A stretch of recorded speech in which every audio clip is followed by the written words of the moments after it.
इस मिनिस्ट्री का जो नाम है वो नाम जो है वो नाम भी प्रार्थना का ही नाम है, प्रेयर टाइम मिनिस्ट्री।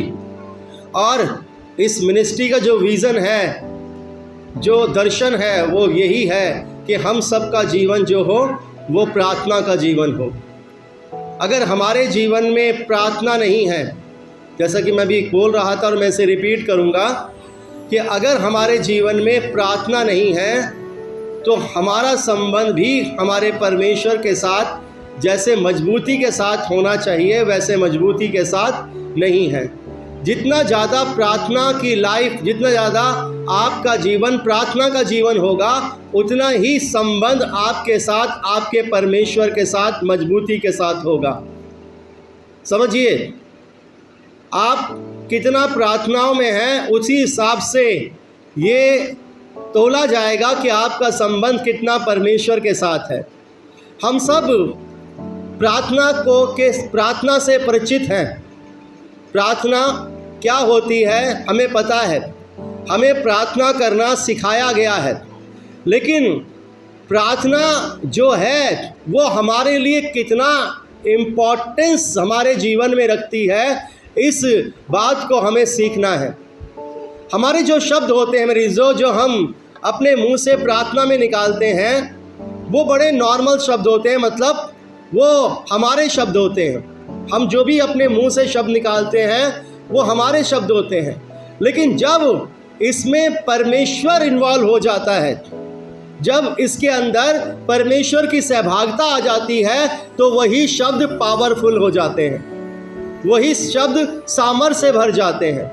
हम नॉर्मल कई शब्द बोलते हैं अपने जीवन में, हज़ारों लाखों करोड़ों शब्द बोलते हैं और बोलते ही रहते हैं। लेकिन जब हम वहाँ से हटकर प्रार्थना में आते हैं, महिमा में आते हैं, परमेश्वर के स्थान में आते हैं, तो वही शब्दों में एक अनोखापन दिखाई देता है। उन्हीं शब्दों में एक नई पावर और एक नई ताकत दिखाई देती है, जिसका वर्णन हम यहाँ पर इस अध्याय में भी देख रहे हैं। प्रभु यीशु मसीह का जीवन आप देखिए। मैं प्रभु यीशु मसीह के बारे में ही हमेशा देखता रहता हूँ, बहुत रिसर्च करता हूँ प्रभु यीशु मसीह को। प्रभु यीशु मसीह ही है जो हम सबका एक आदर्श है।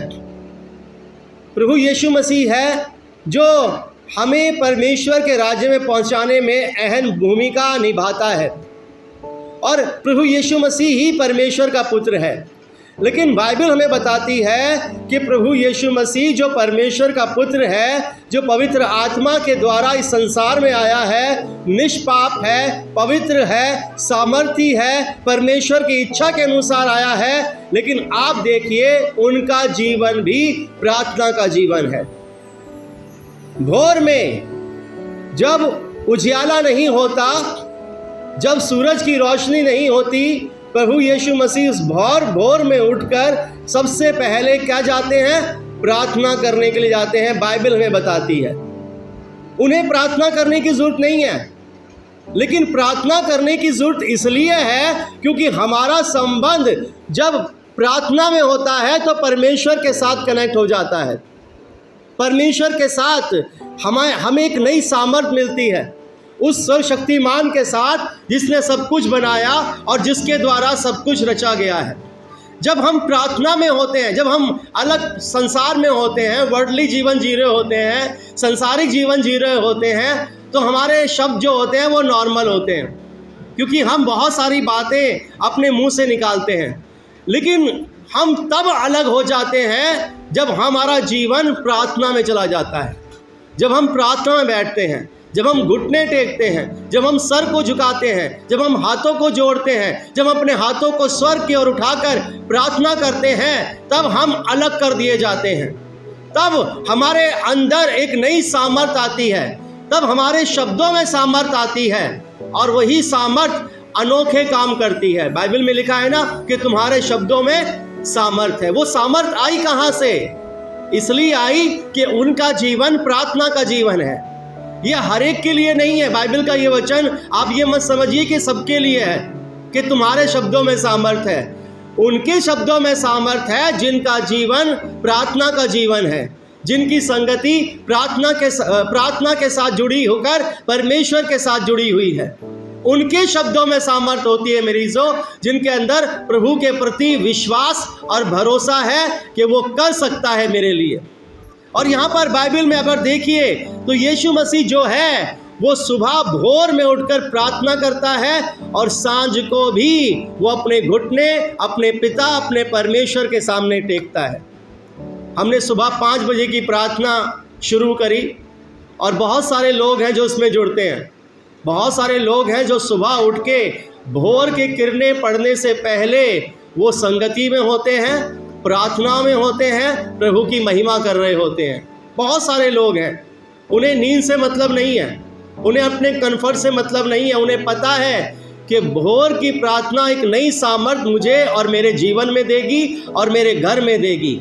मेरे घर में दुष्ट आत्मा का वास नहीं होने पाएगा अगर मैं भोर में पहला स्थान अपने प्रभु को दूंगी। ये बहुत ज़रूरी है मेरे हिस्सों। और यही कारण था कि प्रभु यीशु मसीह भी भोर को उठ के सबसे पहले अपने घुटने टेका करते थे। वो परमेश्वर के पुत्र, वो सर्वशक्तिमान के पुत्र, बाइबल कहती है कि वो परमेश्वर के इकलौते पुत्र हैं, लेकिन उन्हें पता है कि मैं कैसे काम कर सकता हूँ, कैसे मेरे द्वारा काम हो सकते हैं, और इसीलिए उनका जीवन प्रार्थना का जीवन है। वो एक आदर्श बन के हमारे लिए गए हैं मेरी सो, हमें सिखा कर गए हैं। ये नहीं है कि बड़े बड़े उपदेश दे दिए बैठ के, लेकिन खुद करा धराया कुछ नहीं, कुछ किया नहीं, लेकिन बड़े बड़े उपदेश दे दिए। लेकिन अगर हम प्रभु यीशु मसीह के जीवन को देखें तो उन्होंने उपदेश दिए और उन उपदेशों के अनुसार खुद करके भी दिखाया, जो कहा वो किया भी। और उनमें से एक था प्रार्थना का जीवन। वो सुबह प्रार्थना करते थे और सांझ को भी पूरा दिन के लिए अपने पिता का, अपने परमेश्वर का धन्यवाद करते थे। सुबह प्रभु से ताकत मांगते थे कि प्रभु मैं जा रहा हूँ, अपनी सामर्थ मेरे साथ रखना मेरे पिता। हमारी जो सुबह की प्रार्थना होती है वो इसलिए इम्पोर्टेंट होती है मेरी इज्जों। तो हम प्रभु से मांगते हैं क्योंकि जब हम वर्ल्ड में जाएंगे, सुबह उठ के जब हम संसार में जाएंगे तो हमारे मुंह से कई बातें ऐसे निकलेगी जो प्रभु को अच्छी नहीं लगती। कई लोग अपने काम पर जाते हैं, वहाँ पर संसारिक लोग उन्हें मिलते हैं, वो गालियाँ देते हैं, झूठ बोलते हैं, कई ऐसे काम करते हैं, और फिर शाम को आते हैं और शाम को आके धन्यवाद कर रहे होते हैं, प्रभु तेरा धन्यवाद हो कि तू मेरे साथ रहा। सारे बुरे काम करते हैं पूरे दिन और शाम को कहते हैं कि प्रभु धन्यवाद तू मेरे साथ रहा। प्रभु बुरे लोगों के साथ नहीं रहता मरीजों, वो भले लोगों के साथ रहता है।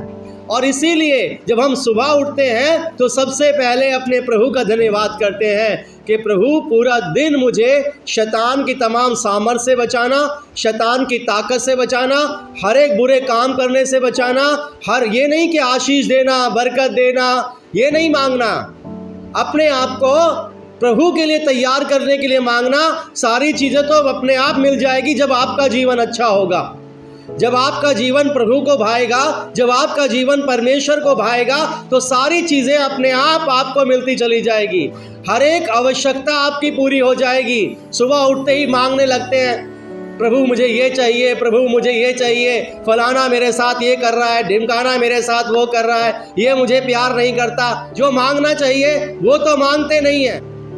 हमें वो मांगना है जिससे हमारा आत्मिक जीवन मजबूत हो, ताकि वो सारी चीज़ें जो हमारे जीवन में रुकी हुई हैं वो हमारे जीवन में अपने आप आने लगे। क्योंकि यीशु मसीह ने कहा पहले स्वर्ग के राज्य की खोज करो तो ये सारी चीज़ें तुम्हें अपने आप मिल जाएगी। मांगने की जरूरत नहीं पड़ेगी किसी भी चीज़ को, लेकिन वो मांगिए जो प्रभु हमसे चाहता है।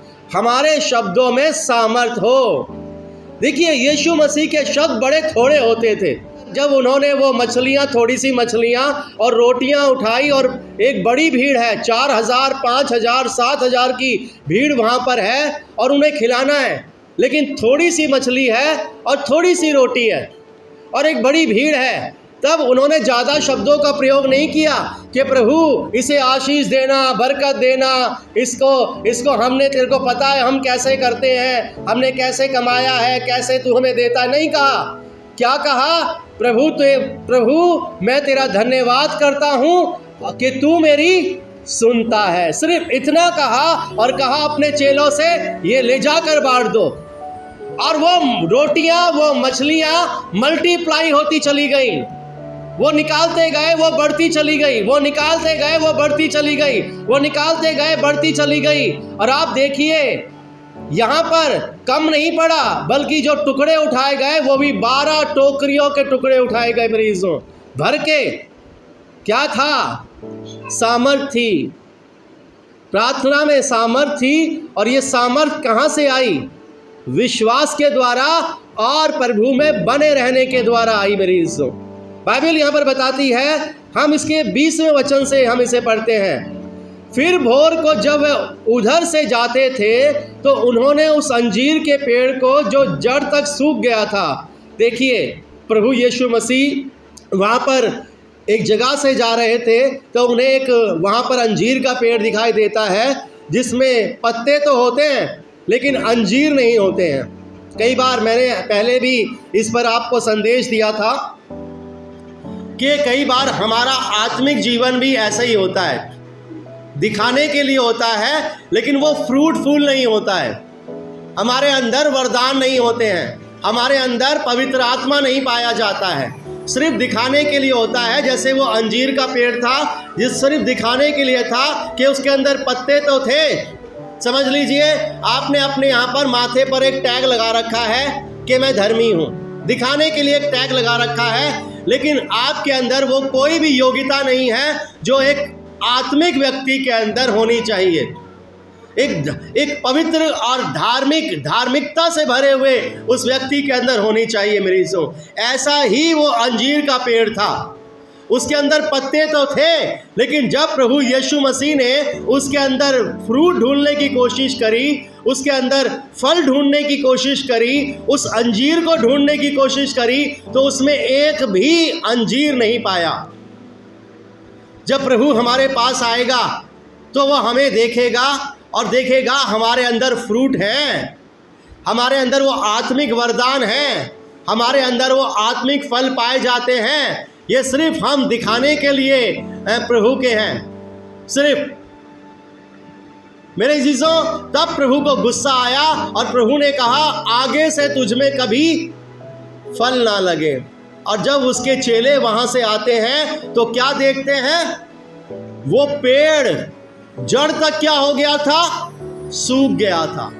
जिसको प्रभु ने गुस्से से बोला था। मैं हमेशा एक बात अपने जहन में रखता हूँ और परमेश्वर से बड़ी हर बात के लिए कई बार हम ऐसे काम कर जाते हैं जो हमें नहीं करने चाहिए, चाहे वो जुबान से होते हैं, आँख से होते हैं, कान से होते हैं, मन के विचार से होते हैं। परमेश्वर हर चीज़ों को पढ़ता है। तो मैं बड़ा इस चीज़ का खौफ खाता हूँ कि और परमेश्वर से लगातार यही कहता हूँ कि प्रभु अगर मुझसे कोई गलती हो जाए ना तो प्रभु तू क्षमा कर देना उसी समय, क्योंकि तेरा क्रोध मैं नहीं सह पाऊंगा। तेरे सिवा इस संसार में मेरा कोई दूसरा नहीं है। तू ही है जो अब तक मुझे संभाले आया है और तू ही है जो आगे तक मुझे संभालेगा। बेशक सब नाराज हो जाएं, गुस्सा हो जाएं, बात ना करें, छोड़ दें, लेकिन तू मुझे कभी मत छोड़ना, तू मुझे कभी मत त्यागना। मैं डरता हूँ इस चीज़ के लिए कि परमेश्वर कभी भी मुझसे क्रोधित ना हो जाए, कहीं ऐसे शब्द उसके मुंह से ना निकल जाए कि मैं नाश हो जाऊं, सर्वनाश हो जाऊं।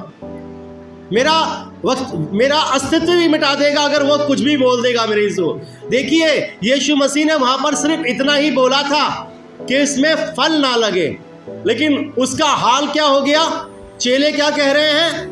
उसमें पत्ते होने चाहिए थे, क्योंकि यीशु मसीह ने सिर्फ इतना ही कहा था कि उसमें फल ना लगे, लेकिन बाइबल बताती है वो जड़ के अंदर तक जाके सूख गया।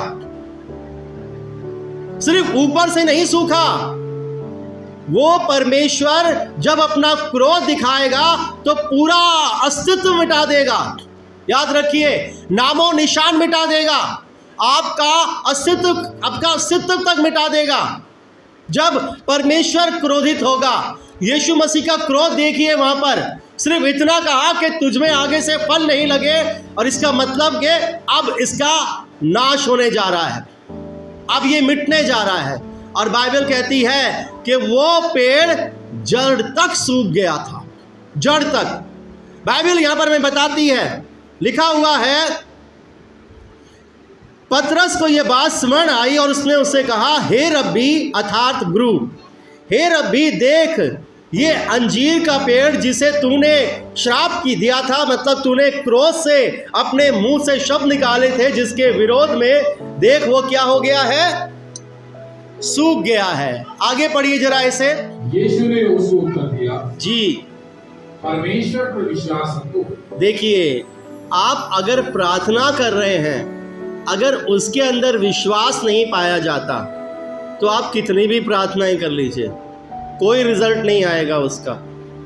अगर आपका मन डगमगाया है, डरा हुआ है, आप कहते हो कि पता नहीं होगा कि नहीं होगा, आपका माइंड 10 जगह लगा हुआ है, इधर भी लगा हुआ है, उधर भी लगा हुआ है, इधर भी, उधर भी, उधर भी। बाइबल कहती है जहां 2 जन एक मन होकर, लेकिन हम क्या करते हैं, अपनी प्रार्थनाओं को बांट देते हैं अलग तरह। और जब अगर ऐसे ही किसी ना किसी तरह से कहीं से भी प्रार्थना पूरी हो जाती है, फिर हम कंपेयर करने में जुगत लगाते हैं, इसकी प्रार्थना से हुआ होगा या उसकी प्रार्थना से हुआ होगा या उसकी प्रार्थना से हुआ होगा या उसकी प्रार्थना से हुआ होगा।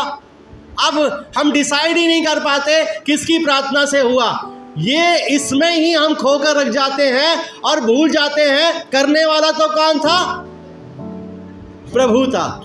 हम अपनी उस महिमा को जो परमेश्वर को देनी चाहिए नहीं दे पाते हैं। एक वो जो आपका चरवाहा जहां पर आप जुड़े हैं जिनके साथ, और वो जो आप खुद हैं, जब आप मिलकर दोनों प्रार्थना करेंगे तो याद रखिए परमेश्वर आपकी प्रार्थना को सुनेगा। बाइबल बताती है हमारी प्रार्थना कैसी होनी चाहिए, विश्वास के साथ होनी चाहिए। विश्वास के साथ हम जब भी जुड़े, परमेश्वर से जुड़े कि वो है जो अपने खोजने वालों को प्रतिफल देता है। क्या लिखा है आगे पढ़िए। मैं तुमसे सच कहता हूँ, मैं तुमसे सच कहता हूँ, जो कोई इस पहाड़ से कहे, देखिए, जो कोई इस पहाड़ से कहे तू उखड़ जा, तू उखड़ जा और समुद्र में जा पड़, और समंदर में जा पड़, और अपने मन में संदेह ना करे, और अपने मन में संदेह ना करे, प्रतीति करे, परंतु क्या करे, प्रतीति करे, विश्वास करे कि जो कहता हूँ, जो कहता हूँ वो हो जाएगा, वो हो जाएगा। Hallelujah, hallelujah. देखिए, वहां पर यीशु मसीह ने उन चंद मछलियों को और चंद रोटियों को उठाकर स्वर्ग की ओर उठा दिया है, और स्वर्ग की ओर उठाकर स्वर्ग की ओर देखकर कह रहे हैं, हे मेरे पिता, मैं तेरा धन्यवाद करता हूं कि तू मेरी, इतना ही कहा, ये भी नहीं कहा कि प्रभु इन सब की खुराक को तू पूरा कर देना, ये भी नहीं कहा कि ये बढ़ा देना, ये सबको मिले, इतनी हो जाए, कुछ नहीं कहा ऐसा, है ना। उसे पता था कि परमेश्वर मेरी सुनता है। क्या हमें विश्वास नहीं है कि परमेश्वर हमारी सुनता है? यीशु मसीह क्या कह रहे हैं कि बक बक मत करो, बक बक मत करो। हम क्या करते हैं, हम बक बक करते रहते हैं, बक बक करते रहते हैं। बक क्या परमेश्वर को नहीं पता?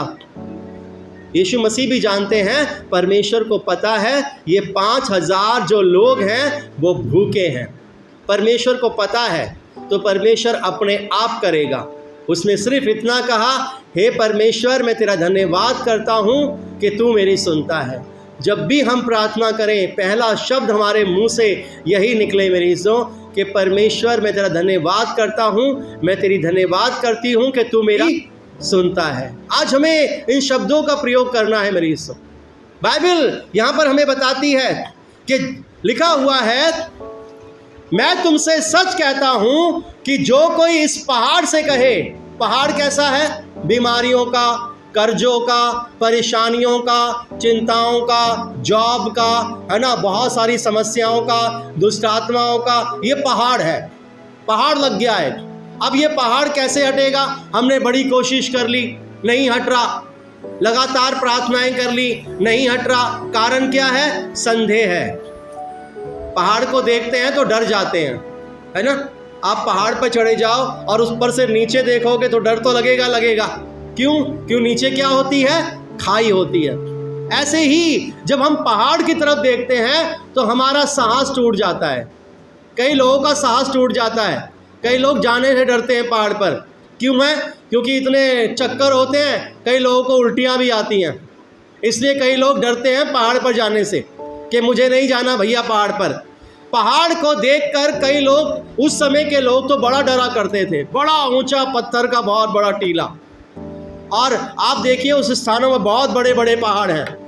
जब वहाँ पर उस पहाड़ के एक वहाँ पर दृष्टांत प्रभु यीशु मसीह कह रहे हैं, और हकीकत में वो अब हमारी ज़िंदगियों के पहाड़ों के बारे में कह रहे थे कि हमारी ज़िंदगियों में जो पहाड़ हैं, परिस्थितियों के पहाड़ हैं, उनके बारे में यीशु मसीह वहाँ पर कह रहे थे कि अगर तुम संदेह ना करो और प्रतीति कर लो तो ये पहाड़ भी उखड़कर कहाँ चला जाएगा?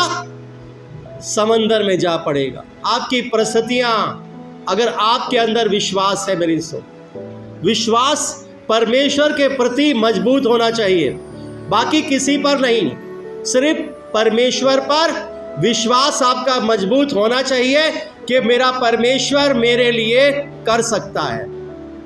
और यही विश्वास हम यीशु मसीह के अंदर देखते हैं। सिर्फ इतना ही बोला है कि आगे से तुझ में फल ना लगे। बाइबल कहती है वो पेड़ जड़ तक सूख गया था।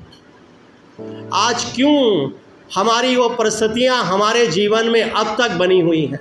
क्या कारण है कि हम लगातार प्रार्थना कर रहे हैं और हमारे घर में हालात ठीक नहीं हो रहे हैं, परिस्थितियां और भी बिगड़ती चली जा रही है? कहाँ कमी है? परमेश्वर में कोई कमी नहीं है। परमेश्वर तो स्वर्ग का राजा है। बाइबल कहती है स्वर्ग उसका सिंहासन है, पृथ्वी उसके चरणों की चौकी है। तो कमी कहाँ पर है? कमी हमारे अंदर है। हम अपने को जांचें कि हम कहाँ पर चूक रहे हैं। अपने को, मैं हमेशा एक बात कहता हूँ, अपने को स्कैन कीजिए। हम दूसरों को स्कैन करते रहते हैं, अपने को स्कैन करना शुरू कीजिए आज से कि मेरे अंदर ऐसी क्या कमज़ोरी है, मेरे अंदर ऐसी कौन सी बात है जो मेरी प्रार्थनाओं को ग्रहण नहीं किया जा रहा है, मेरी प्रार्थनाओं को नहीं सुना जा रहा है। मैं संदेह तो नहीं कर रहा, मेरे अंदर अविश्वास तो नहीं है, मैं कोई ऐसी मुंह से बातें तो नहीं निकालता, या फिर मेरी संगति ऐसे लोगों के साथ तो नहीं है जिसे परमेश्वर को अच्छा नहीं लगता। बहुत सारी चीज़ें हैं, बहुत सारी ऐसे ऊंट कटारे हैं जो हमने अपने अंदर बो रखे हैं। हमें क्या करना है? उसे उखाड़ कर फेंकना है। हर वो चीज़ को जो परमेश्वर को अच्छी नहीं लगती उसे अपने जीवन से उखाड़ कर फेंक देना है। बाइबल कहती है यीशु मसीह ने कहा और हो गया। वो लाजर, आप देखिए 4 दिन तक वहाँ पर कब्र में पड़ा हुआ है, लेकिन यीशु मसीह कैसे कह रहे हैं? शब्दों का प्रयोग कर रहे हैं। आपके शब्दों में सामर्थ कहाँ से आएगी? विश्वास के द्वारा आएगी। प्रतीति कर लो, संदेह मत करो, और पहाड़ भी उखड़कर कहाँ जा पड़ेगा? समंदर में जा पड़ेगा।